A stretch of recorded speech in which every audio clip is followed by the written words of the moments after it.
Ngayong araw nga wala kami magawa ni ate. Bahala na tong bike kung saan kami dadalhin. Matagal na din kasi nung nakapag-bike kami ni ate. Kaya ngayong araw magbabike daw muna kami. Bago nga ako umalis, inutusan pa ako ni mami na itapon yung basura sa baba. Sabi pa nga niya sa amin ni ate, umuwi daw kami ng maaga kasi mayroong curfew. Sa second floor na lang pala ako nagtapon ng basura kasi andito na rin yung parking. Dito na din kasi yung labasan. Dito na rin ako lalabas. Tinitingnan ko nga yung mga dinadaanan ko dyan kasi baka bigla ako magpagulong-gulong dito. Sabi nga ni ate, doon daw kami malapit sa PICC magbabike. Marami daw nagbabike doon. At malapit lang din. Pero yung sinasabi niyang malapit, nakailang thousand na yata akong padyak sa bisikleta. Di pa rin kami nakakarating. Umabot din yata kami ng 1 oras bago kami makarating sa PICC. At eto nga, nandito na rin kami ni ate. Napagod nga ako sa kakabike. Pero mas napagod yung videographer ko. Kaya siya na muna daw yung magbabike ngayon. Pinapasakay ko naman siya kanina sa bike. Kaso ayaw daw niya. Dito na lang daw siya magbabike. At ako na muna yung videographer. Ang ganda nga dito. At ang presko pa ng hangin. Lalo na meron din dagat dito. Ito pakita ko sa inyo. Nabutan ko pa nga si na kuya, nangunguha sila ng isda. Kapag kasi tag-ulan, nagta-travel yung mga isda sa iba't ibang dagat.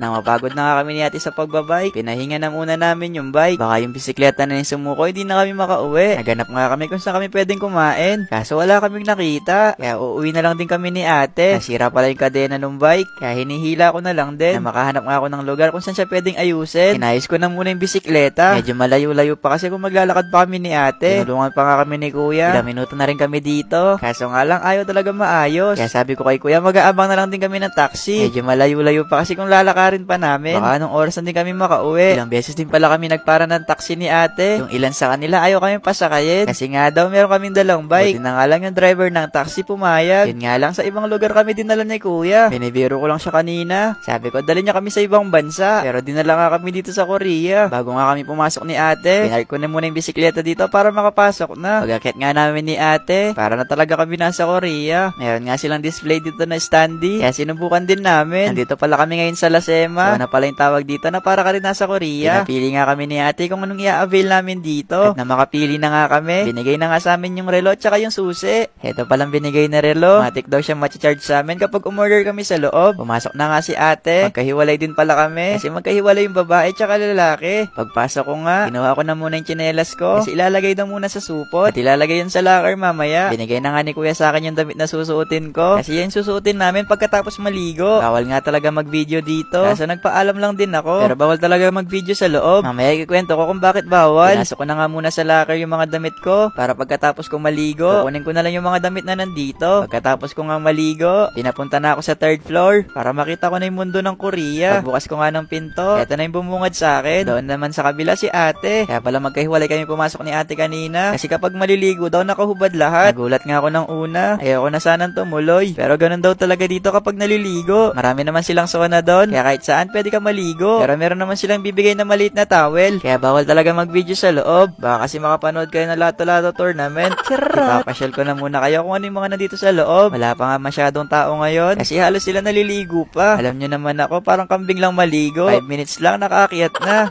Pag-akyat ko nga sa taas, una kong hinanap si ate. Nakita ko na nga yung mga kumakain. Kaya lalo tuloy ako nagutom. Tinitingnan ko na nga siya dyan. Baka kumakain na siya, di ko pa alam. Halos magkakaparehasan kasi sila ng mga damit. Kaya pumasok na muna ako dito sa loob. Para dito na muna maghintay kay ate. Habang naghihintay nga ako, ginaya ko na nga muna yung mga nakapatong sa ulo ng mga nandito. Tinapi ko lang din yung kabilaan ng towel. At nang matupi ko na nga siya, tinry ko siyang ipasok sa ulo ko. Dahan-dahan ko nga tinatanggal yung kamay ko. Kaso nga lang nahuhulog.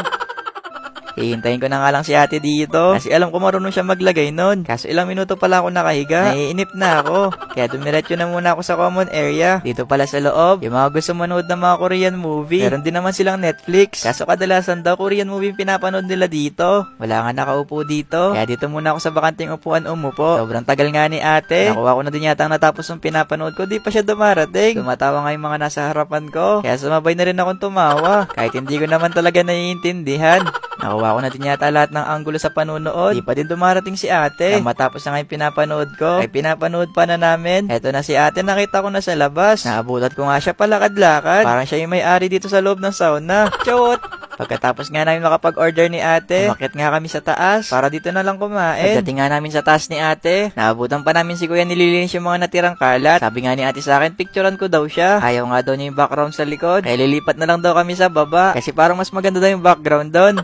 Naghintay nga lang kami ng ilang minuto bago kami makaupo dito. Sinerve na din ni Kuya mga in-order namin kanina. Yung mga pagkain pala na nandito. Korean food din yung mga nakalagay sa menu. Ang bango nga ng pagkain. Sana nga lang talaga naaamoy nyo dyan. Pero yung iba dyan, first time ko lang din kakainin. Nagpatulong na rin pala kami kay Kuya kung paano yung nilalagay sa ulo. Tinry din pala namin kanina ni ate. Kasi di talaga kami marunong. Kaya pinaayos na lang din namin kay Kuya. Nang sumubok si ate. Videoan ko daw siya kung babagay sa kanya. Di nga kami mukhang Korean. Kasi medyo malaki yung mga mata namin. Chot!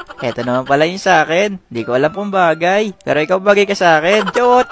Habang kumakain nga kami ni ate, kukuha sana ako sa pagkain niya. Kaso ayaw niya akong bigyan. Kaya hindi ko na rin siya bibigyan dun sa in-order ko. Chot! Tinry lang namin mag-away. Kasi sa Korea yung magkapatid lagi sila nag-aaway. Marami na nga yung tao dito. Kaya nahihirapan na din kami mag-video ni ate. Pag alis nga nila, mag-cheers muna kami ni ate. In-order din namin na iinumin. Sabi ko nga sa kanya dyan, kumakting kami na para nasa Korea. Tinry ko din pala yung cinematic na camera para talaga magmukhang makatotohanan yung pagpunta namin sa Korea. Kahit andito lang kami sa Pilipinas. Meron nga din pala silang itlog dito. Kaya naalala ko na naman si mama. Kulay brown pala yung itlog nila dito. At etong huli kong kinain, nakalimutan ko na kung anong pangalan yan. Basta pagkatapos ko kumain, nag-iba na rin yung salita ko. Ay, bu. Abusog na ako. Ha? Mama? Mama? Arso! Lahat talaga ng mga biro ko, bentang-benta kay ate. Kaya pagkatapos namin makapagpahinga, kumuha na muna kami na matutulugan. Kasi mamaya pa yung schedule namin sa massage. Kasi mga ibang pupunta na rin dito. Ayun lang. Bye-bye!